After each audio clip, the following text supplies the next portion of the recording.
Assalamualaikum warahmatullahi wabarakatuh. Selamat sejahtera.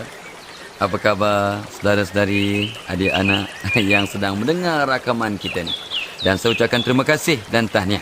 Terima kasih kerana sudi mendengar dan tahniah kerana anda mendengar rakaman ini. Saya yakin sebab nak kenal peribadi anda yang sebenar. Rasa-rasanya dah kenal ke peribadi anda yang sebenar? Itu persoalan yang kita ingin jawab, insyaAllah. Jadi, saudara-saudari yang saya muliakan, untuk mengenal peribadi yang sebenar, kita perlu membezakan antara 3 sifat. Bukan sikit ya, 3 sifat. Sifat pertama ialah sifat semula jadi. Dan semua faham, semua tahu, anda tahu, saya pun tahu, sifat semula jadi kita memang amat sempurna. Allah jadikan kita semua semasa lahir dulu memang dengan penuh kesempurnaan. Itu sifat semula jadi. Memang sempurna. Pribadi yang asal. Tetapi semakin besar kita, semakin mendewasa kita, didikan, persekitaran, ilmu yang kita dapat, pengalaman yang kita lalui, menyebabkan sifat kita sekarang dan pribadi kita sekarang tak sempurna. Pribadi anda sekarang, pribadi saya sekarang tak sempurna. Jadi apa nak buat?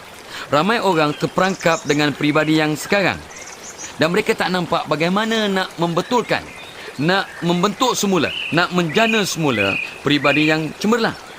Itu sebabnya yang ketiganya ialah sifat atau pribadi yang dibentuk melalui latihan, bimbingan, nasihat, kaunseling, di program semula mindanya, dan doa, dan doa, dan doa, dan doa.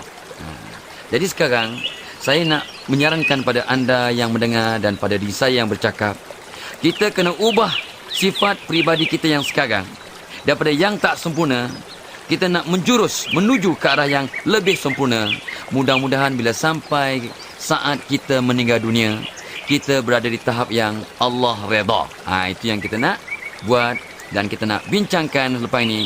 Bagaimana kita nak mengenal pribadi yang sebenar agar kita dapat ubah suai dan bentuk semula menjadi orang yang cemerlang, cemerlang duniawi, cemerlang ukhrawi. Sebenarnya untuk mengenal pribadi kita yang sebenarnya, ada 15 cara yang sempat saya kaji, yang saya belajar, yang orang lain nasihat. Ada 15 cara. Yang pertama, nama dan maknanya. Nama dan makna kita ada kesan pada peribadi kita, insyaAllah. Yang kedua, perawakan fizikal. Yang ketiga, tarikh lahir. Yang keempat, tulisan kita. Yang kelima, warna kegemaran. Yang keenam, urutan kita dalam keluarga. Anak sulung ke, nombor 2 ke, nombor 3 ke. Yang ketujuh, latar belakang keluarga, didikan dan persekitaran kita. Yang ke-8, ilmu dan amalan ibadah. Yang ke-9, pribadi pasangan untuk mereka yang sudah berumah tangga, ataupun pribadi mak bapak untuk mereka yang masih bujang. Yang nombor 10, pribadi kawan rapat. Yang ke-11, nilai dan pegangan hidup. Yang ke-12, peta hidup atau matlamat hidup. Yang ke-13, perlakuan dan tindakan kita juga akan mempengaruhi pribadi kita. Yang ke-14, cara kita bercakap, tutur kata dan cara berkomunikasi akan mempengaruhi pribadi kita. Dan yang akhir sekali, gelombang ataupun getaran yang kita pancarkan dari tubuh badan kita ini juga akan mempengaruhi pribadi kita. Baik, kita akan bincang satu persatu. Yang pertama, nama dan maknanya. Ramai orang kadang tak perasan bahawa nama kita insya-Allah ada makna lah. Bila mak bapak kita dapat ilham dari Allah untuk memberi nama yang baik-baik kepada diri kita, mesti ada sebab. Dan semua ulama yang saya rujuk, ramailah yang mengakui bahawa, yang mengesahkan bahawa nama memang bertindak sebagai ubat dan nama boleh bertindak sebagai doa yang sangat makbul. Sebab nama kita, nama yang baik-baik ada makna. Dan makna nama kita insya-Allah dapat dijadikan sebagai ubat dan dapat dijadikan sebagai doa. Jadi yang penting, tuan-puan yang saya muliakan, panggillah nama orang dengan sepenuhnya. Satu kena panggil nama penuh. Kalau nama dia Syawal, jangan panggil wal, Syah. Tak sedap. Panggil Syawal, Rajab, Muharram. Panggil penuh. Sebab nama itu doa, nama itu ubat. Kalau tuan-puan makan Panadol, ya, contohlah ni bukan nak iklan, ya, untuk pening kepala. Orang dewasa kena makan 2 biji. Kalau makan setengah biji, ada kesan tak? Jadi, fahami makna nama dan kita kena sebut nama dengan sepenuhnya dan kita kena bertindak untuk jadi seperti yang dimaksudkan oleh nama kita. Itu yang penting sekali tu. Contohlah, kenapa Rasulullah SAW diberi nama Muhammad? Muhammad artinya yang terpuji, yang terbaik. Jadi tak ada nama yang lebih baik dari itu. Muhammad yang terpuji. Jadi orang kalau nama Muhammad, kenalah perbaiki sifat-sifat kita agar kita layak dapat nama Muhammad. Jadi nama itu boleh mengubah suai cara kita berfikir dan cara kita bertindak dan mengubah peribadi kita kalau faham maksud nama kita. Orang yang nama Zaki artinya cerdik. Jadi orang kalau nama Zaki kenalah cerdik, kenalah pintar, kenalah bijak cara tindak tanduk tu. Jangan buat benda-benda yang boleh menyebabkan orang panggil kita bodoh. Minta maaf ya perkataan kasar. Orang yang nama Iqbal artinya kejayaan. Orang yang nama Hazirah artinya pilihan yang tepat. Jadi orang kalau nama Hazirah, janganlah kita memilih benda yang tak betul atau susah nak buat pilihan. Orang nama Farah, kegembiraan. Ini dia orang nama Farah ni katun sikit, lawak sikit. Contohlah.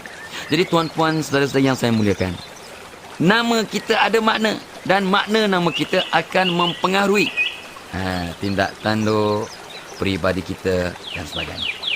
Ini penting sangat untuk kita jadikan iktibar, untuk jadikan sebagai satu benda yang kita patut renung dan renung dan renung. Ya, mulai saat dan ketika ini seboleh-bolehnya, tolong pastikan anda bertindak mengikut maksud nama anda yang sebenar. Jangan sampai memalukan diri. Takut-takut nama je elok tapi kita tak kenal pribadi kita. Okey. Cek dan kenalilah diri anda based on your nama. Yang kedua, perawakan fizikal. Ini menarik ni, ya. Rambut kita, ke dahi kita, ke mata, ke bulu kening, ke telinga, ini semua ada ni, ya. Dan sebenarnya tuan-puan yang saya muliakan, saya ambil 2 sumber ilmu. Satu, psikologi manusia, ya, yang menyebut bahawa manusia ini ada 3 morfologi atau 3 bentuk. Satu disebut sebagai ectomorph. Ya, ectomorph tu kurus. Dan bila saya rujuk pula pada ilmu Ayurveda, ya, Ayurveda ni kaedah perubatan India yang berumur 5,000 tahun. 5,000 tahun mereka telah mengkaji, ya, Ayurveda ni, ya. Ayu tu hidup, ya. Veda tu artinya sehat, cemerlang lah, ya, kesihatan, ya. Jadi Ayurveda dan psikologi manusia ni mempunyai satu pendekatan yang sama. Ectomorph ataupun Vata dalam Ayurveda bermaksud badan yang kurus, slim, tinggi lampai. Yang keduanya Mesomorph ataupun dalam bahasa Ayurvedanya Pitta, artinya yang sedang-sedang, ya, yang sederhana. Rasa-rasa orang bercakap ni dalam geng pita-pita lah ni, ya. Saya rasa saya agak sederhana lah, ya. Body sedang gebu-gebunya, sedang elok lah, sedang elok. Ada orang marah tu, yang digurau sikit. Dan yang ketiganya endomorph ataupun kappa. Kappa ni artinya badannya besar, bulat, mungkin gebu sikit lah ataupun minta maaf, ya, gemuk sikit.